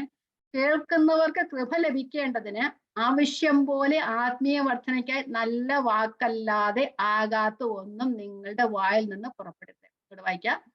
കേൾക്കുന്നവർക്ക് കൃപ ലഭിക്കേണ്ടതിന് ആവശ്യം പോലെ ആത്മീയ വർധനയ്ക്കായി നല്ല വാക്കല്ലാതെ ആകാത്തത് ഒന്നും നിങ്ങളുടെ വായിൽ നിന്ന് പുറപ്പെടരുത്. അതുകൊണ്ടല്ലേ കൊലോസ്യലേഖനത്തിൽ പറയുന്നത് സങ്കീർത്തനങ്ങളാലും സ്തുതികളാലും ആത്മീയ ഗീതങ്ങളാലും തമ്മിൽ ഉപദേശിച്ചു എന്നാ പറയുന്നത് അല്ലേ. അപ്പം നമ്മുടെ വായിൽ വരുന്നതിനെ നാം ശ്രദ്ധിക്കുക. പിന്നെ 30-ാമത്തെ വാക്യം. ദൈവത്തിന്റെ പരിശുദ്ധാത്മാവിനെ ദുഷിപ്പിക്കരുത്, അവനാലല്ലോ നിങ്ങൾക്ക് വീണ്ടെടുപ്പ് നാളിനായി മുദ്രയിട്ടിരിക്കുന്നത്. എല്ലാ കയ്പും കോപവും ക്രോധവും കുറ്റാരവും ദൂഷണവും സർവ്വ ദുർഗുണവുമായി നിങ്ങളെ വിട്ടൊഴിഞ്ഞു പോകട്ടെ. ഇതെല്ലാം നമ്മൾ ചെയ്യേണ്ടതായല്ലേ. നമ്മൾ കർത്താവിനോട് പറയും, കർത്താവെ എനിക്ക് കോപം കൂടുതല, ക്ഷമിക്കാനുള്ള കൃപ തന്നെ. അടുത്ത നിമിഷം നോക്കിയോ, ക്ഷമിക്കാനുള്ള കാര്യം മുന്നേ തന്നിരിക്കും. കാരണം കോപിക്കുന്നവരെ മുന്നേ കൊണ്ട് ദൈവം നിർത്തിത്തരും. അങ്ങനെയാണ് ക്ഷമ പഠിപ്പിക്കുന്നത് കേട്ടോ. അപ്പൊ അതുകൊണ്ട് പ്രാർത്ഥിക്കുന്നതൊക്കെ സൂക്ഷിച്ച് പ്രാർത്ഥിക്കണം. പ്രാർത്ഥിക്കുന്നത് നല്ലതാ, പ്രാർത്ഥിക്കണം, എല്ലാരും പ്രാർത്ഥിക്കണം അതിനു വേണ്ടി. പക്ഷെ പ്രാർത്ഥിക്കുമ്പോൾ നമ്മുടെ മുമ്പേ അതിനെതിരായുള്ള സാധനമായിരിക്കും കൊണ്ടുവരുന്നത്. അങ്ങനെയാണ് ദൈവം നമ്മെ പഠിപ്പിക്കുന്നത് അല്ലെ. സ്കൂളിലൊക്കെ പരീക്ഷയ്ക്കൊക്കെ പരീക്ഷ ഇട്ട് അല്ലേ, നമുക്ക് എക്സാം പാസ്സാകുമ്പോഴല്ലേ നമ്മൾ ജയിക്കുന്നത് അല്ലേ. അതുപോലെ നമ്മുടെ മുമ്പിലും കർത്താവ് പല പരീക്ഷകളും എക്സാംസും ഒക്കെ നമ്മുടെ മുമ്പ് കൊണ്ടുവരും. പ്രവൃത്തിയിലെല്ലാം കർത്താവ് വാക്കിലല്ല കൂടുതലും പ്രവൃത്തിയില്ല കർത്താവ് കാണുന്നത്. നമുക്ക് എന്താ പറയുന്നത്, വെർബൽ അല്ല, നമുക്കെല്ലാം പ്രാക്ടിക്കലായല്ലേ. ഓക്കെ. എല്ലാ കയ്പും കോപവും ക്രോധവും കുറ്റാരവും ദൂഷണവും സകല ദുർഗുണവുമായി നിങ്ങളെ വിട്ടു ഒഴിഞ്ഞു പോകട്ടെ. നിങ്ങൾ തമ്മിൽ ദയയും മനസ്സലിവുമുള്ളവരായി ദൈവം ക്രിസ്തുവിൽ നിങ്ങളോട് ക്ഷമിച്ചതുപോലെ അന്യോന്യം ക്ഷമിപ്പീൻ. ദൈവം ക്രിസ്തുവിൽ എങ്ങനെയാണ് നമ്മളോട് ക്ഷമിച്ചത്?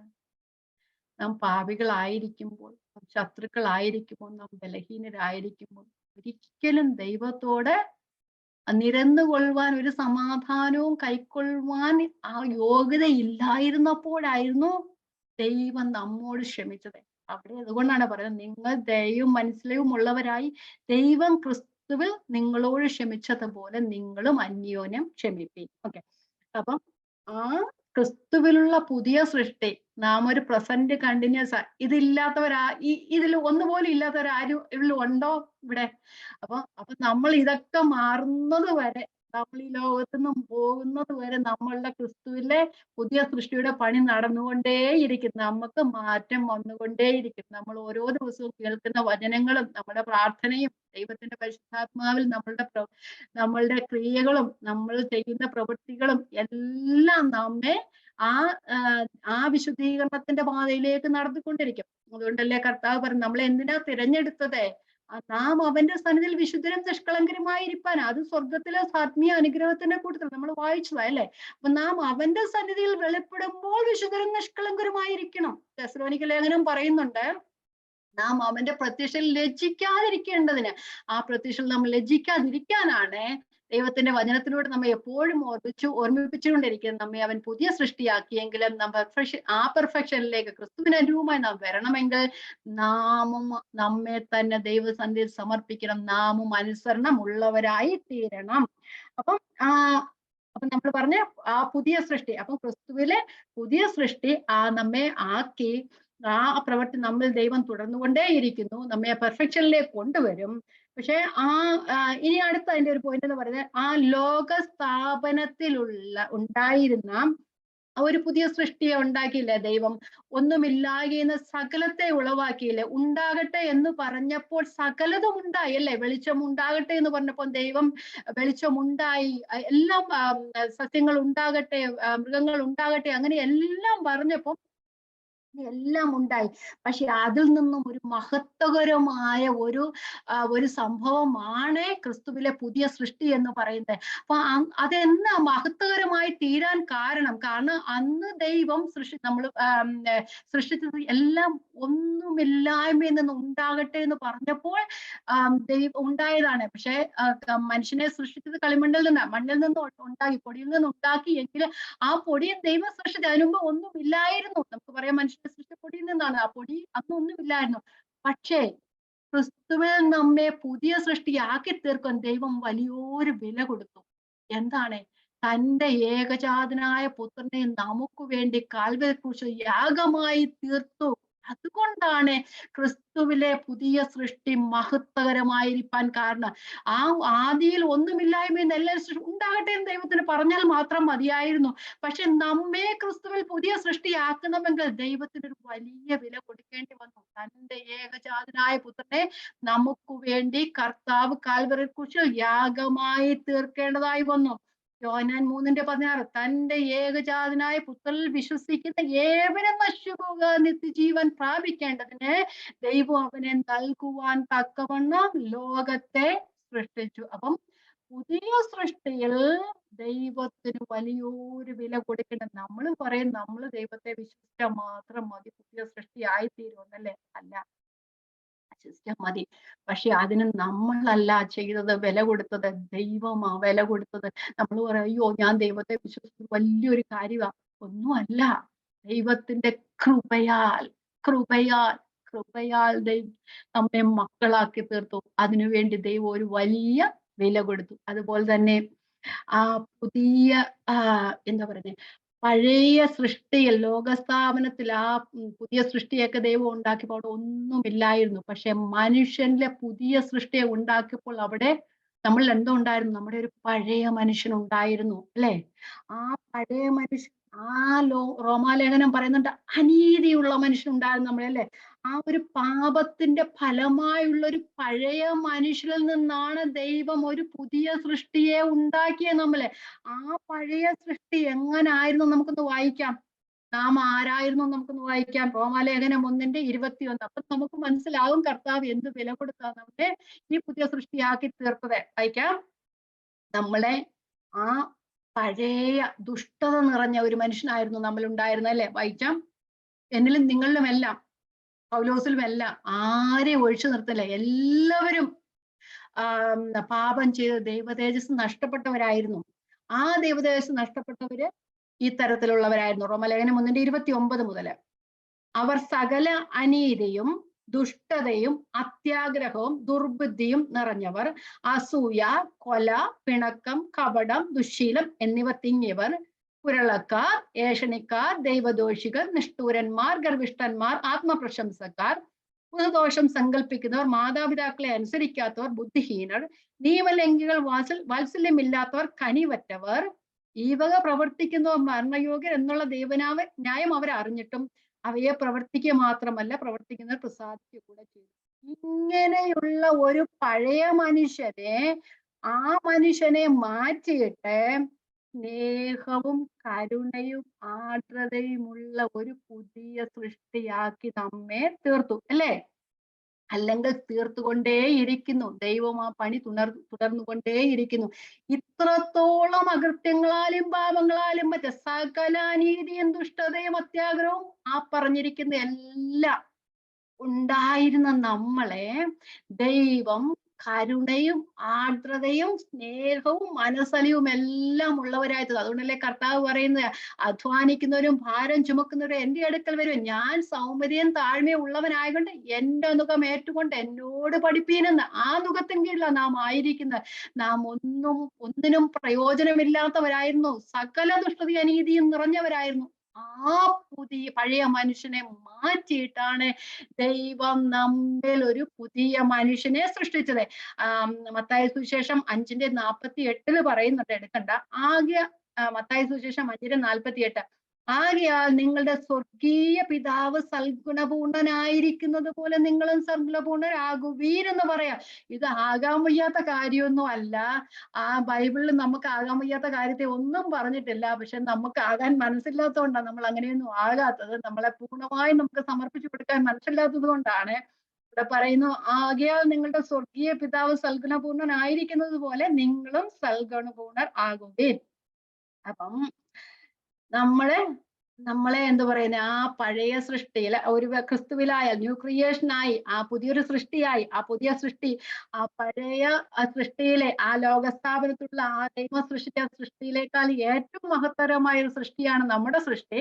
കാരണം ആ ദൈവത്തിന് വലിയൊരു വില കൊടുക്കേണ്ടി വന്നു. അത് തന്നെയല്ല, ആ പഴയ മനുഷ്യനെ മാറ്റിയിട്ടാണ് ദൈവം നമ്മളില് ഒരു പുതിയ മനുഷ്യനെ ആക്കി തരുന്നത്.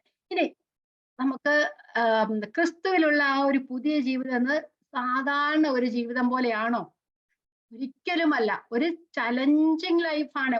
എന്താ പറയുന്ന, ഒരു വെല്ലുവിളി നിറഞ്ഞ ജീവിതമാണ്. നമുക്കെല്ലാവർക്കും അറിയാം. പഴയ രീതിയിലല്ല നമ്മൾ ആയിത്തീരുന്നത്. ഒരു ചലഞ്ചിങ് ലൈഫാണ് നമ്മളുടെ, അല്ലേ?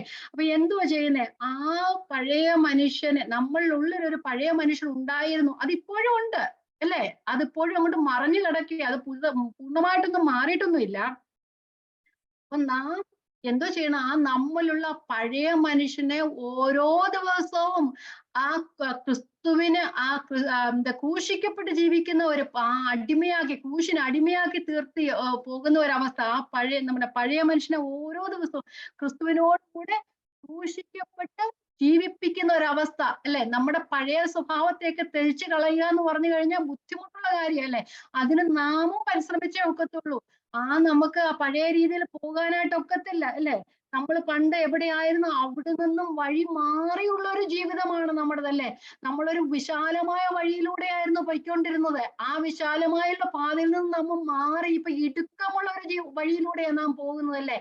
ആ വിശാലമായ പാതയിലൂടെ നമുക്ക് പൊയ്ക്കൊണ്ടിരിക്കുമ്പോൾ നമുക്ക് എന്ത് കൊണ്ടുപോകാമായിരുന്നു, അല്ലെ? വലിയൊരു ഭാരം മുതുകത്ത് വെച്ചുകൊണ്ട് നമുക്ക് പോകാമായിരുന്നു. പക്ഷെ ഇടുങ്ങിയ പാതയിലൂടെ നാം പോകുമ്പോൾ ആ ഭാരമെല്ലാം താഴെ ഇറക്കണം, അല്ലെ? അപ്പൊ നാം ആ ഭാരമുള്ളവയൊക്കെ അഴിച്ചു മാറ്റിയിട്ട് നമ്മള് പലതും ഉപേക്ഷിക്കണം, പലതും ത്യജിക്കണം. നോ എന്ന് പറയേണ്ടടുത്ത് നോ തന്നെ പറയേണ്ടതായിട്ട് വരും, അല്ലെ? അപ്പൊ നമ്മുടെ എല്ലാ കാര്യങ്ങൾക്കും മാറ്റം വരണം. നമ്മുടെ പ്രവൃത്തിയിൽ മാറ്റം വരണം, നമ്മുടെ ലാംഗ്വേജ്. കാരണം നമ്മൾ മറ്റുള്ളവർക്ക് കൃപ ലഭിക്കേണ്ടതിന് നല്ല വാക്കല്ലാതെ ചീത്തയാതൊന്നും നമ്മുടെ വായിലൊന്നും വരില്ല. അപ്പൊ നമ്മുടെ ലാംഗ്വേജിന് മാറ്റം വരണം. ഇംഗ്ലീഷ് മാറി മലയാളം, അല്ല മലയാളം മാറി ഇംഗ്ലീഷ് വരണമെന്നല്ല പറയുന്നത്. നമ്മുടെ വാക്കുകൾക്ക് മാറ്റം വരണം. കൃപയോടുകൂടിയുള്ള ഉപ്പിന രുചി വരുത്തുമായ വാക്കുകളെ ആയിത്തീരട്ടെ എന്ന് ദൈവം പറയുന്നില്ലേ? അതൊക്കെ നമുക്ക് പറയാം പഴയ വാക്കുകളൊക്കെ. പക്ഷെ പഴയ വാക്കുകൾ നമ്മുടെ വായിൽ വരുമ്പോൾ അതിനെ അടിച്ചമർത്തിയിട്ട് പുതിയ വാക്കുകൾ, പുതിയ സ്നേഹത്തോടെയുള്ള വാക്കുകൾ പറയാനായിട്ട് നമുക്ക് കഴിയണം. ക്രിസ്തുവിലെ പുതിയ സൃഷ്ടി ഏകയൊക്കെ ആയിത്തീരണം. അതുകൊണ്ടാണ് റോമാലേഖനം 6-ാം അധ്യായം ഞാൻ കഴിഞ്ഞ ആഴ്ച 6 മുതലുള്ള വാക്യങ്ങൾ അവസാനം വരെ ഞാൻ പിന്നെയും വായിച്ചു തീർത്തു. കുറച്ച് വാക്യം കൂടെ ഒന്ന് വായിക്കാം. അപ്പൊ നമ്മൾ എങ്ങനെയാ ചെയ്യേണ്ടത്?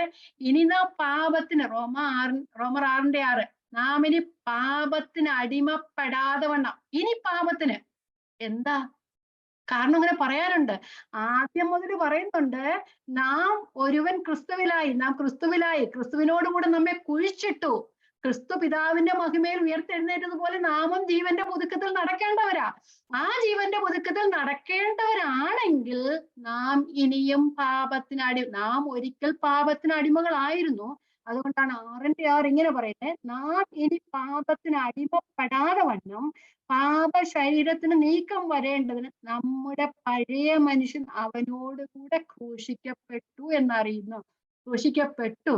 പക്ഷെ നാം ആ ഒരു എന്താ പറയുന്നേ, പൊസിഷണൽ സാങ്ക്ടിഫിക്കേഷൻ നമ്മൾ ആയി. പക്ഷെ നാം ആ ഒരു കണ്ടിന്യൂസ് സാങ്ക്ടിഫിക്കേഷനിലേക്ക് വരണം. കാരണം നിരന്തരമായിട്ടുള്ള വിശുദ്ധീകരണത്തിലേക്ക് വരണം. നമ്മുടെ ആ അവയവങ്ങളെ ദൈവത്തിന് സമർപ്പിച്ചുകൊണ്ടുള്ള ജീവിതമാക്കി തരണം. പണ്ട് നമ്മുടെ അവയവങ്ങളെ അനീതിക്കും അധർമ്മത്തിനുമായി പാപത്തിന് സമർപ്പിച്ചതുപോലെ അല്ല, ഇപ്പോൾ നമ്മുടെ അവയവങ്ങളെ ദൈവത്തിന് വേണ്ടി നീതിക്ക് അടിമകളാക്കി സമർപ്പിക്കുന്ന അവസ്ഥയിലേക്ക് വരണം. അല്ലെ? വായിക്കാം, 6:12 ഞാൻ വായിക്കാം. ആകയാൽ പാപം നിങ്ങളുടെ മർത്യ ശരീരത്തിൽ അതിന്റെ മോഹങ്ങളെ അനുസരിക്കുമാർ ഇനി വാഴരുത്.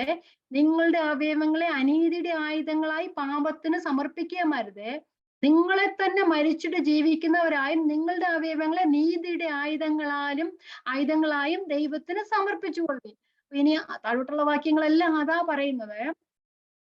അപ്പൊ എന്നാൽ 22-ാമത്തെ വാക്യം മാത്രം ഞാൻ വായിക്കാം. എന്നാൽ ഇപ്പോൾ നമ്മളെ പാപികളായിരുന്നു, പാപത്തിന് അടിമകളായിരുന്നു, അധർമ്മത്തിനും അനീതിക്കും അടിമകളാക്കി സമർപ്പിച്ചവരായിരുന്നു. പക്ഷെ ഇപ്പോൾ നമുക്ക് സ്വാതന്ത്ര്യം പ്രാപിച്ചിട്ട്, ഇപ്പോൾ പാപത്തിന് സ്വാതന്ത്ര്യം പ്രാപിച്ച ദൈവത്തിന് ദാസന്മാരായിരിക്കുക.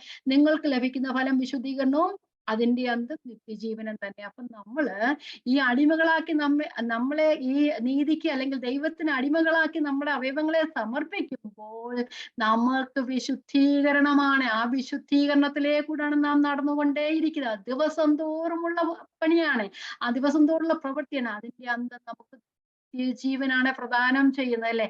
അപ്പൊ ആ ക്രിസ്തുവിലെ ആ പുതിയ സൃഷ്ടിയുടെ ചലഞ്ചിങ് ലൈഫാണ്. ആ പഴയതിനെ പലതും ഉപേക്ഷിക്കണം. ഓരോ ദിവസവും എനിക്ക് ഇഷ്ടമുള്ള കാര്യങ്ങൾ ഞാൻ ചെയ്യാനൊക്കെയല്ല, എനിക്ക് ഇഷ്ടമുള്ള TV പ്രോഗ്രാംസ് ഞാൻ കാണാനൊക്കത്തില്ല, എനിക്ക് ഇഷ്ടമുള്ള വാക്കുകൾ ഞാൻ പറയാനൊക്കത്തില്ല, എനിക്ക് ഇഷ്ടമുണ്ടായിരുന്ന കൂട്ടുകളുടെയൊക്കെ ഞാൻ പഴയ രീതിയിൽ പോകാനായിട്ടൊക്കത്തില്ല, നമുക്ക് ഇഷ്ടമുള്ള പ്രവൃത്തികൾ നാം ചെയ്തിരുന്ന ആ രീതിയിലേക്ക് നമുക്ക് പോകാനായിട്ടൊക്കത്തില്ല. നമുക്ക് അങ്ങനെ എല്ലാ കാര്യത്തിലും നമുക്ക് മാറ്റം വരണമെന്നുണ്ടെങ്കിൽ നമ്മളുടെ ആ ജഡത്തെ ഓരോ ദിവസവും ക്രൂശിക്കപ്പെട്ട് കൊണ്ടുപോകുന്ന അവസ്ഥയിലാക്കി നാം തീർത്തേ മതിയാകത്തുള്ളൂ. ആ ദൈവത്തിനു വേണ്ടി സമർപ്പിച്ചു കൊടുക്കുന്ന ഒരു അവസ്ഥയിൽ മാത്രമേ ദൈവത്തിന് നമ്മെ വിശുദ്ധീകരിക്കാനായിട്ട് കഴിയത്തുള്ളൂ. കർത്താവ് തെസ്സലോനിക്ക ലേഖനത്തിൽ പറയുന്നു, ദൈവത്തിന്റെ ഇഷ്ടമോ നിങ്ങളുടെ ശുദ്ധീകരണം തന്നെ എന്ന് പറയുന്നത്. ദൈവത്തിന് ഇതിൽ കൂടെ വേറെ ഒരു ഇഷ്ടവും നമ്മളെ കുറിച്ചില്ല.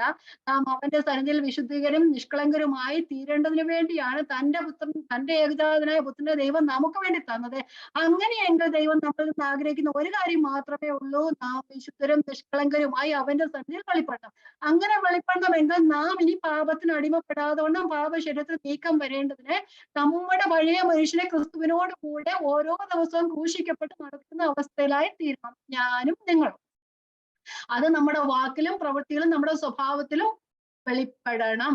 നമ്മൾ ഇപ്പോൾ പെർഫെക്റ്റ് അല്ല, നമ്മളിപ്പോൾ പെർഫെക്റ്റ് ആയതേട്ടില്ല. നാം പെർഫെക്ഷനിലേക്ക് ദൈവം നമ്മെ ആക്കണം.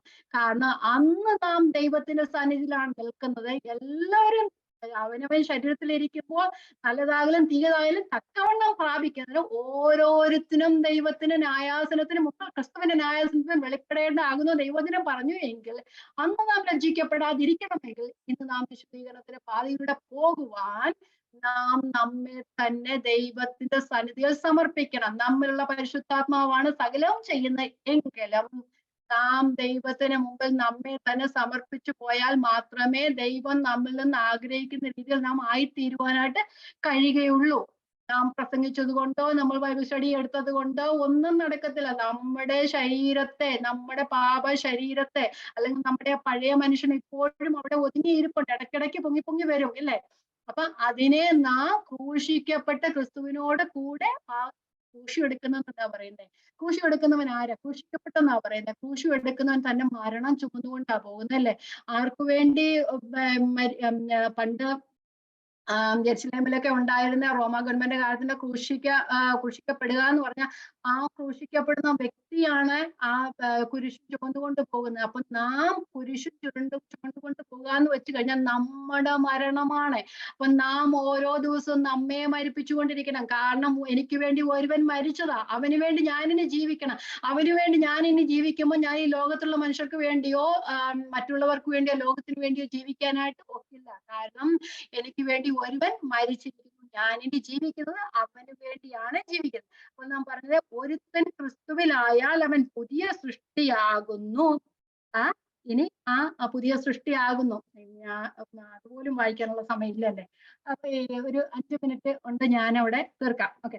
അപ്പൊ ഒരുത്തൻ ക്രിസ്തുവിലായാൽ അവൻ പുതിയ സൃഷ്ടിയാകുന്നു, പഴയത് കഴിഞ്ഞുപോയി, ഇതാ പുതിയതായി തീർന്നിരിക്കുന്നു. അപ്പം ഇതാ പുതുതായി തീർന്ന, പഴയതെല്ലാം കഴിഞ്ഞുപോയി, നമ്മള് പഴയ സ്വഭാവങ്ങളെല്ലാം കഴിഞ്ഞു അല്ലെ, പുതിയ സൃഷ്ടി ആയിരിക്കുന്നു. അപ്പൊ നമ്മുടെ വാല്യൂ സിസ്റ്റം മാറി, നമ്മുടെ പ്രയോറിറ്റീസ് മാറി, നമ്മുടെ ലാംഗ്വേജ് മാറി, നമ്മുടെ വിശ്വാസം മാറി, എല്ലാം മാറി. ലാംഗ്വേജ് മാറിയോ?